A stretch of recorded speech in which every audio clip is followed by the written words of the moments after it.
Welcome to SMRITI. We at SMRITI are making an effort consciously to preserve, understand, and live the very nature of our ancient Vedas and Vedic system of knowledge. And in that pursuit, we have several scholars, members visiting, sharing their knowledge, their life works. Andy, thank you so much for coming back. Namaste, Vani. Namaste, viewers. Let us ask the grace of Devi Saraswati. Adikshanta vilasalala sataya tasam turiyatuya kroti kritya jagatrayam vijayate vedadi vidyamayi tam vacham mayi samprasadaya Sudha kallola kolahalat krida karnana varnaniya kavita samrajya siddhi pradam. One ancient Mahabharat has been host of many languages, and it is a host for linguistic diversity. At the same time, multiculturalism, also with 22 official languages, 13 official scripts, and 780 dialects, and 1560 regional dialectical variations.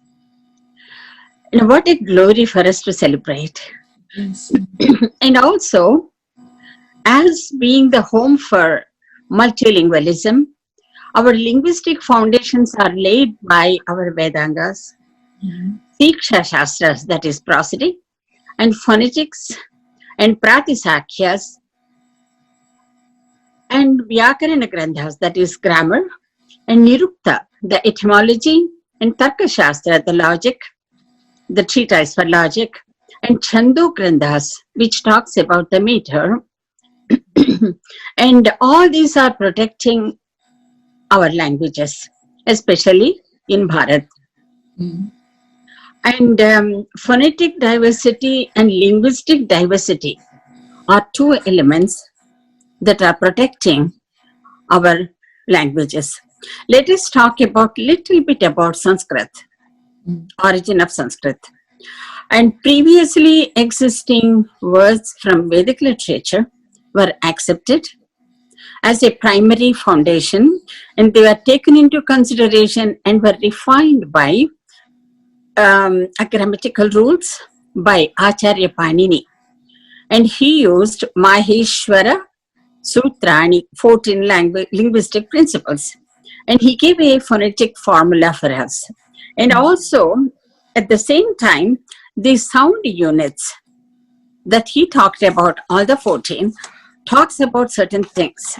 And we will talk about that very briefly, not much. But as you know, the script for Sanskrit is Devanagari. In Devanagari, even before, there is another script, Brahmi, and it is also called Sarada script. And these scripts were developed much later, after Panini gave the Maheshwara Sutras. And these 5 sutras are basically found 5 avenues and these sound syllables. And phonemes, these phonemes, in these 5 avenues, I would call it, the sound units come out, the first one. Let's talk about the first out of the 5. The first one is sound units come out without embracing or touching any of the articulation points originating in the navel area. It flows through, comes through the throat and exits. And these are called pranaksharas. And finding a way to come out. Okay? And the second one is the pranic energy, that is the prana shakti or the life force. It gains nada and and it finds certain articulation places where a complete touch happens. These are called Sparshaksharas. And the third one is sound units formed by the touch of specific articulation point in the oral cavity, but they detour through the nasal passages and become anunasikya. And the fourth one is sound units and the pranic air, fire element, energy, all these make another half touched components. Okay, and sound units, while passing through the articulation area, this pranic area introduces different sounds. There is only half touch, and those are called ushmas. They use much more air than the rest of the letters. And the fifth one is, it uses much of the breath, takes more effort, and they form a different articulation, and some of them have a particular place and some of them don't. So their potency is more than the ushmas. So these 5 avenues, they form all the letters. And there are 2 more very interesting letters. Ra. When we pronounce the R sound, what happens is, it's a retroflex sound, as we all know. It's back of our teeth. The tongue touches the back of our teeth, and it's called barkhyam. That's the word used in Sanskrit. And when we pronounce tra, dharma, dhruti, our tongue touches the back of the teeth on the top. And there is another R sound when we pronounce rushi. It doesn't touch the back, but it rolls, touch the roof. And these are called barshva. These are named as that. And these sounds, as we talked about the gutturals, palatals, labials, cerebrals, dentals, and nasals, all these, and also the ra, ushmas, and antastas, that is semi-vowels. All these aksharas, 26 we talked about in last session, and ucharana is the pronunciation method. And this brings out, that means expliciting the feelings, emotions, thoughts, experiences in the form of sounds. They come out using unitary sound. Let's use that word for akshara. Okay, unitary sound units. These are the aksharas. So aksharas are sound energy units encapsulated by varna. That means it is a capsule of energy, pranic energy, and it is encapsulated by varna, that is a form, that is akshara. And what's the difference between alphabets and akshara again? We have been speaking about this in every session almost, so that we cement it in our mind. Alphabets are, those are the body that carries the energy. It's only the body.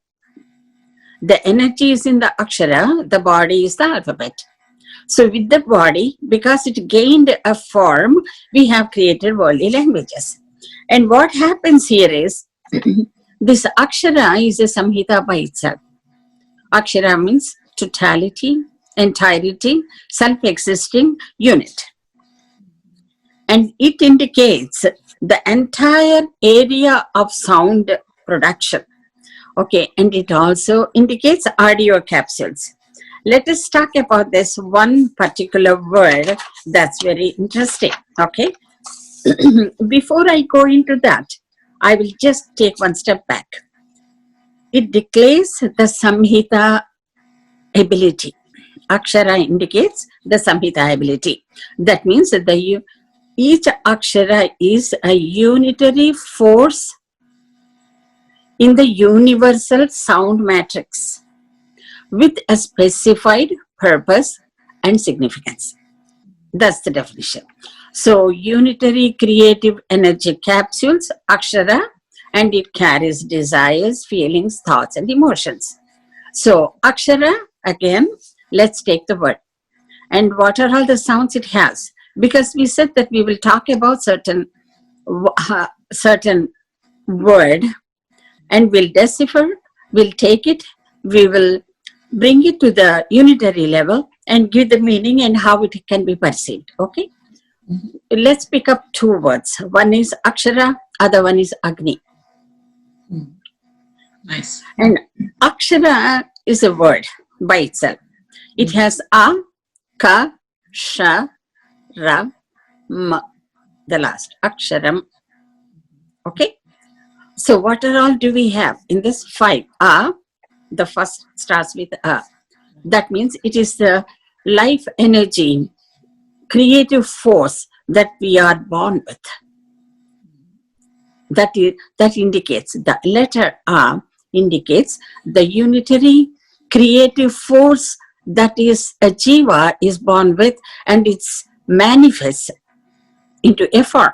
So A symbolizes Icha, Korika, energy, Pranashakti, and also a being, a human being, because it comes with the birth of the human being along with. So the next letter is Ka. A starts at the navel, comes through. That's the first component. And the next one is Ka. Ka is a guttural sound. Ka indicates energy propelling into action. Ka, when we say it, energy breaks into action. Action of speaking. And the third one is Sh, the Shakara. Ak, Sh, Sh. That Sh is the Ushma. It takes up air capsules and it comes out. So what does it bring? These particular letter indicates the prana area where the breath energy starts. That is the lungs. Okay? Shakara, that is Sha. And then Ak, Sh, A, Aksha, right? The Ka and the Sha combines together and forms a different sound. It doesn't have an articulation place here, but it combines. That means it transcends. The energy that's coming so far with the action, with the air, the pranic air, it transcends into a different akshara, Aksha. And then A we add again. It's the Agni, it's the energy. And then Aksha, the third letter is Ra. Akshara. When we pronounce Ra sound, again we can pronounce it in C. We can close our eyes and pronounce it in C. What happens is the tongue touches the back of the teeth. So it is a Jiva Lakshana. That means the being, that is me, I am making that sound. So R represents Jiva. That is Antastha sound. It's a semi-vowel sound. So again, it ends Akshara. Again, Agni joins. There need to be a thread into the beats, right? So that is the Agni. So the last letter is M. M is a nasal sound. That means all knowing, that by the human, all knowing is indicated by nasal sounds. So all knowing symbol is Makara. So Akshara. A started at the navel. Ka started at the guttural. Sha started here in the oral cavity. Ra, it led us to the almost to the tip. And then it took the energy from the our jnana area, and comes out. So it occupies the entire oral cavity to make this particular word. And it uses all the articulation points to make the sound, to give the whole total sound. So Aksharam symbolizes, the word Aksharam symbolizes 5 articulation points, 5 different energies, 5 different aspects with a different purpose, and it carries a meaning, and it gives one letter, that is Aksharam. That means it's a whole Brahman. Akshara, Brahman. Okay? And it's Akshara has an inherent meaning in it with all the pronunciations. And in alphabet, it is attributed meaning. Okay? Akshara carries inherent. How can we say, as I just said, all the particular areas, this energy that comes within brings all these meanings. And what we do is the vak, when it comes out, is called Saraswati. The sound, that means the unitary sound energy that comes out in a kriya form, that is action, that means in ucharana, that is pronunciation, that energy is called Saraswati. Okay, and what gives the energy for us? Our annam, that is the food that we eat for the physical. And what gives the form is the emotion that we carry. And what we bring out is the jnana that we have. So all three components brings out this aksharam. So how do we give this meaning to it? You bring them to the basic level, that means unitary level, and see why we are using those particular, we can use any of kachata, tapaga, jada, daba, but we did not. There is a particular specific structure in the matrix. So that's how we pronounce akshara shabda. And let's see the Agni, what it does. To pronounce aksharas, we need Agni. That means it's a fire element. Fire element is needed for action, for any act. Especially the pranic energy requires fire element to make an act. Okay, that fire element is called Agni. That means pranic energy that leads to action in three worlds, that is physical, emotional, and intellectual worlds.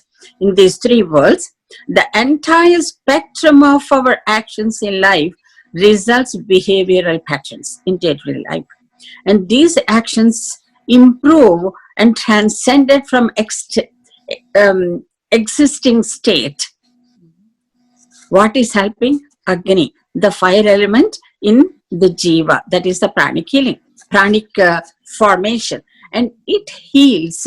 What it does is it combines and it heals, it nourishes, it transcends the action into a particular sound. So Agni is nothing but pranic energy that leads the jiva shakti into three different worlds: physical, emotional, and intellectual world. So life is like a ball of fire. That means full of energy. And that means Jivanamu Anantagnula Kodika. That means it's a ball of fire. Who helped all these things? Gautama, Shaunaka, Yashka, and all the rishis of the yesteryears, they have talked about it.